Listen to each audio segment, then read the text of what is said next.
what really is one of their core values is that trust is built through building relationships. Now, that doesn't happen in a 3-day business trip, an Israeli flying to the UA, thinking he'll come back with, an initial understanding of a business transaction. It's not going to happen. Welcome to 20-Minute Leaders. Just sit back, relax, and learn from the leaders of today. It's a journey. Each one is different, unique, inspiring. Let's get started. This episode is powered by J Ventures, a community-driven VC fund in Silicon Valley in partnership with Leumi Tech, sponsored by Homeward Ventures, Hippo Insurance, Upwest Labs, Synergy Global, Hillel at Stanford, Leap, Birthright Excel, Arona Partners, and in media partnership with C-Tech. Welcome to 20-Minute Leaders. Meet Arona Maskil, a cross-cultural business consultant, trainer, mentor, and coach with extensive experience in working with global companies. American by birth, Israeli by choice, and Finnish at heart, Arona is a fan of building bridges and not enthusiastic about walls. With her team at TrainingCQ, she helps close the gap between cultures so people can work together more efficiently. Arona Maskil, welcome to 20-Minute Leaders. Thank you so much for joining me. How are you today? Good, I'm fine. Thank you for having me. This is exciting. I'm excited to talk to you about globalization, about cultures, about communication, and about the way that we are dealing with this globalized world, which, on one hand, it's incredible. On the other hand, it presents new challenges that perhaps we weren't really trained for and we don't really understand yet. Different groups of people grow up in different mentalities and different traditions and backgrounds, and yet we're somehow expected to be able to sit around a table and make incredible things together with very few misunderstandings. And obviously that doesn't happen. And sort of you're devoting your time to exactly this question. And so thank you very much for being here. Thank you. Great. Looking forward to this discussion. How did you get started with thinking about this globalization world in communication and training and coaching? Well, I've been dealing with cross-cultural work for quite a long time. I can say that I'm kind of a global nomad myself, born in the U.S., having grown up in Finland and Germany, back to the U.S., and then immigrated to Israel. So I'm kind of an example of, what a global nomad is. Am I Israeli? Am I American? Am I Finnish? And that's kind of what the world is today. We're so globally oriented and we relocate and we live in different countries and work in different countries. And so we can't really stereotype and say, oh, I'm just American or I'm just Israeli, which makes really understanding cultures very different. But I worked for 20 years at the U.S. Embassy in Tel Aviv, where I was director of a department that did a lot of international education collaboration. And that's where I actually spearheaded my first cross-cultural training model. And I left the embassy after 20 years and started my own company together with my partner. And that's what we do. We work with organizations globally in and out of Israel to what we call bridge the business cultural differences so people can work seamlessly together and minimize, like you said, those misunderstandings that can be really a deal breaker in many instances. So that's what we do. And how big of a problem is it? You're taught, deal breaker, it's a strong word. And just to paint a picture, how challenging is this, what we're dealing with here? I'll give you an example. We work with organizations, Abraham Accords, right? That was a really big deal, and Israelis want to work with UAE organizations and vice versa. Now, we're all in the Middle East, right? So you would think that we share a similar culture. And to an extent, we don't, but we do. But in business, the UAE culture or their cultural values are so different from those of Israel. I'll give you an example. We as Israelis we're very fast moving. We're very direct, right? Straight to the point. We build relationships according to the business interaction that we're involved with. And then we want to do business with somebody or an organization in the UAE, right? And what really is one of their core values is that trust is built through building relationships. Now, that doesn't happen in a 3-day business trip, an Israeli flying to the UAE, thinking he'll come back with, an initial understanding of a business transaction. It's not going to happen.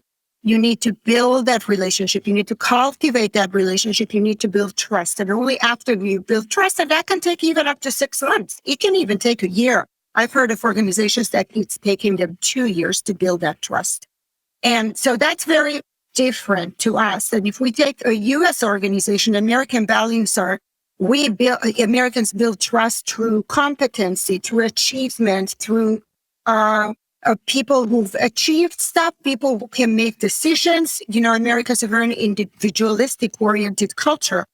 And going into other cultures like UAE or even Asian cultures, which are exactly the opposite. They're not individualistic, they're collectivist. So again, that relationship building takes time, that trust building takes time. And if you don't understand that and you kind of push too much, that relationship that relationship will never transition into a successful business relationship. So those are one of the things that people need to understand. Communication, we all speak English, right? But the way we speak English, the way we communicate is very different. We are, again, in Israel, we're very direct. We've even been called aggressive communicators. We're very straight on. And when we work with people from the cultures, we kind of need to, be much softer, and our intonation should be different. And there's a lot of differences that, it's all a matter of perception. The way each one of us sees themselves is very different from how other people see ourselves. And that's what we need to be aware of. So what we do is we actually build that perception in making people aware, first of all, that, the way you see yourself is not the way another culture might perceive you. And so, and there's many more examples. If you take leadership, leadership in India, is very different than leadership in USA. India is very hierarchical, top-down kind of a culture. Employees expect their leaders, their managers to give them instructions, very straight on, detailed instructions. They don't look too much out of the box. And let's say an Indian leader like that is managing people in a US company, and he will be very, micromanaging. That won't go well. So there's a lot of aspects into culture that needs to be understood to be able to work together seamlessly. And so I'm hearing a few things. First, I'm hearing that when it comes to the business relationships, it's about trust. And then you're pointing out that different groups have different ways of developing trust. Some groups, trust is more of an issue of relationship based, that I trust this person because I know this person on a personal level. And some of them, it's more, I don't need to know them on a personal level, but I need to know that they're competent enough that I can trust them. Right. But then you're also saying that we have the communication itself, and besides just the business relationship, we also have management barriers and communication barriers that span beyond the complexity of the English language and the English grammar that we might learn.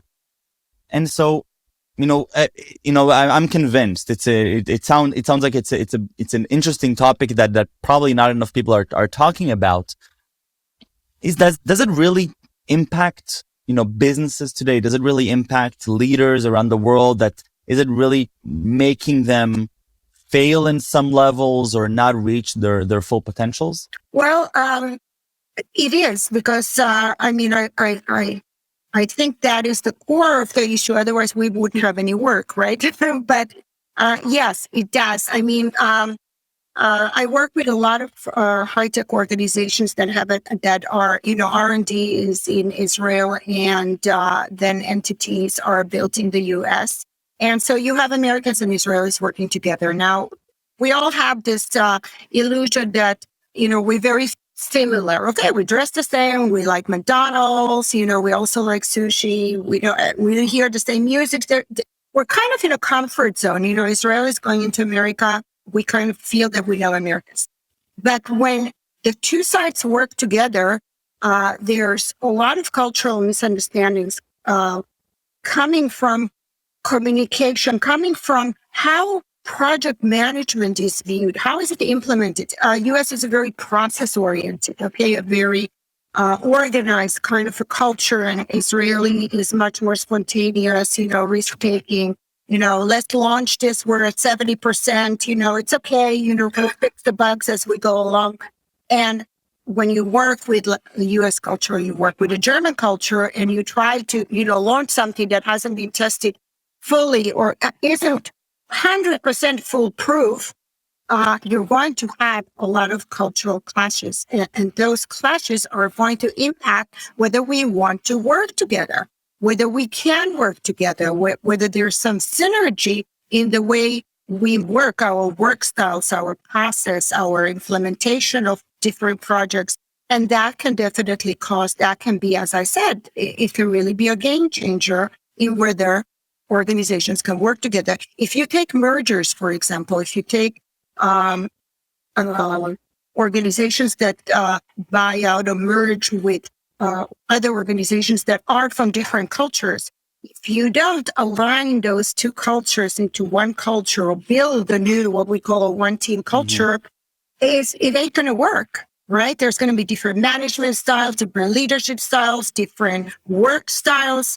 All of that impacts the success of the organization and eventually productivity and revenue. Interesting.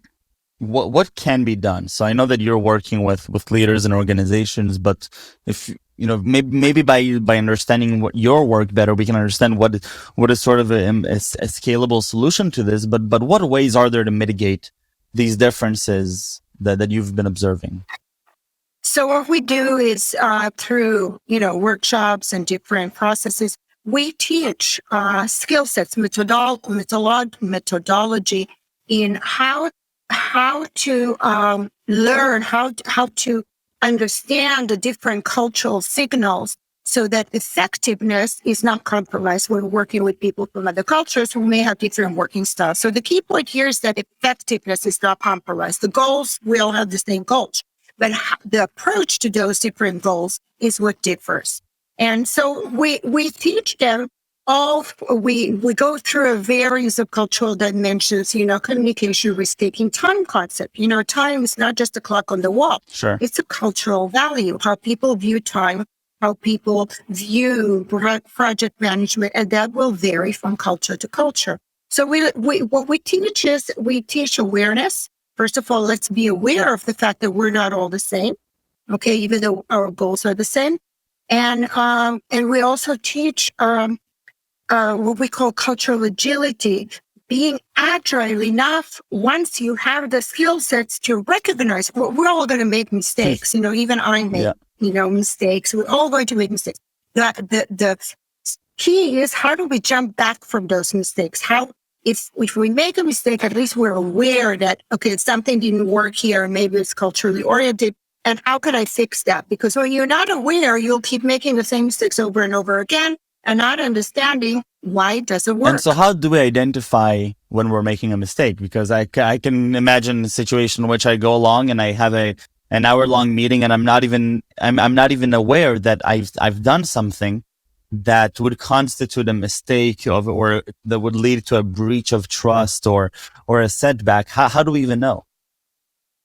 Well, if that business relationship doesn't transition into a sustainable, business transaction, or even any kind of business transaction, and it's not about the product you're trying to sell, then I assume it's because you haven't really built the right dynamics. But it's also a matter of knowledge, knowing which cultures are more relationship oriented, which cultures are more task oriented. For example, if we take the Germans or the American cultures, they're very task oriented. We don't really need to, like I said before, we don't really need to build a relationship. On the other hand, going into Asian cultures or South American cultures, we need to build that relationship, because otherwise we won't be able to move forward to our business transaction. Interesting. So how is your work with these leaders? What do you actually do with them in the day-to-day or with the organizations? Okay, what we usually do is, it depends on the organization, of course, but what we usually do is we do a full day of a workshop, right? Where we do what we call covering all the different cultural aspects of their work, whatever that happens to be. But we identify what cultures, what is the market that they want to enter, who are the people they want to work with, and we give them a whole skill set of knowledge of what that culture is about. And we compare it to their own culture. We say, here we're very similar, but here we're very different. And that's what we're going to work on, so that when they leave that workshop, they have skill sets of how to identify those differences. And there's always those aha moments. Oh, now I understand what I didn't know before. And then we do like a coaching process once a month, once every 2 months, because, every new behavior needs to be assimilated. It's going to take time because I can teach them all about Indian culture, but the next time their Indian colleague on the phone will not deliver something as promised on Monday morning, right away we'll go back to our own behavior and, whatever that behavior is. So it takes time to understand how to communicate what we want in a culturally mindful way so that the other person understands. And also for us to understand, when an Indian person says, sure, no problem, I'll have it to you by Monday morning, doesn't really mean he'll have it to us by Monday morning. So we need to also, it's a two-way street. It's not enough that one side learns about the other side's culture, the other side needs to also learn so that they can bridge those two. And also we do, after we've done bridging both sides, we do kind of a roundtable discussion or workshop where we say, okay, now that everybody understands each other's culture, let's put those issues you've had before the table and let's see now how they can be solved having the cultural knowledge. Interesting. And so how do we scale this? How do we now bring this to more of a global scale of understanding? Is this something that people need to learn when they're in a position of leadership? Is this something that perhaps needs to be ingrained in us earlier on in our lives? How relevant is this for people who are not necessarily in leadership positions? Well, that really depends. Culture is not just between countries. Each country has its own subcultures too. In America, you have your Mexican Americans, your Iranian Americans, Indian Americans. There's a lot of subcultures in what we call, America. Every one of those have also their own culture that they bring to the table. So it isn't just crossing countries. It's really crossing cultures. And if we're talking on an organizational level, one of the big visions that are already implemented is diversity and inclusion, right, in global organizations. So in order to implement diversity and inclusion, then you really need to be a global leader. And what you need to have as a global leader, you need to have that understanding of how do you manage people in your team who come from different backgrounds, who come from diverse backgrounds, who have different work habits, different forms of communication, different ways for you to motivate them or to give them feedback. So it isn't just crossing countries. It's also it should be ingrained in every corporate culture to be part of the organizational culture in a corporation. Interesting.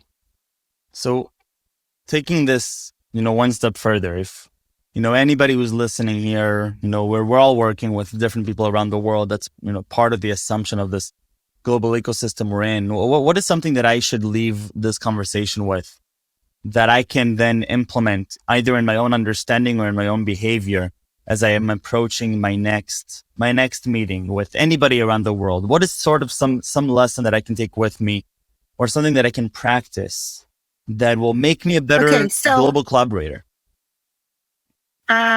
There's one mantra that we always try to instill in our clients. Don't assume that you know, because you might not know. Your assumptions are based on your own cultural values, and they might not be the same for another person. So, apply curiosity, apply empathy, apply asking questions in order to understand there's a very famous quote by Peter Drucker, he's one of the worldwide management consultants. And he says what managers or leaders should do is the same across the globe, but how depends on the culture.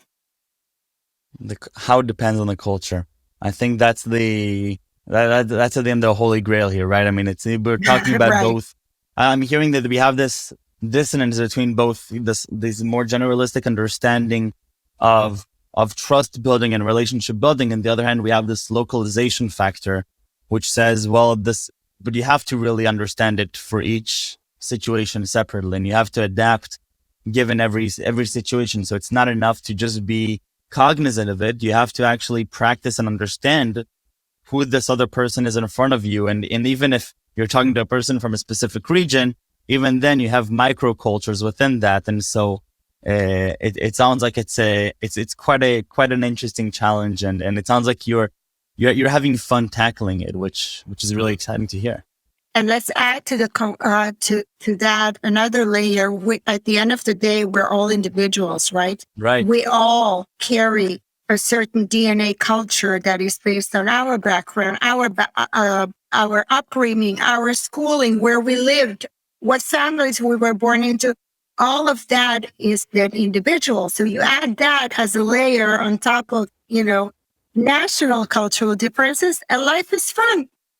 I love it. Arona, But we love our work. We really do. It's very inspiring. And we truly, truly believe in this vision of cultural agility. And we're not the only ones. I mean, organizations across the globe really understand the importance of building cultural agility in their leaders. And then for their leaders, to take that down to their teams and so forth and so on, to create what we call a culturally competent organization and operate from a multicultural perspective. That's not a given. That's something that needs to be learned.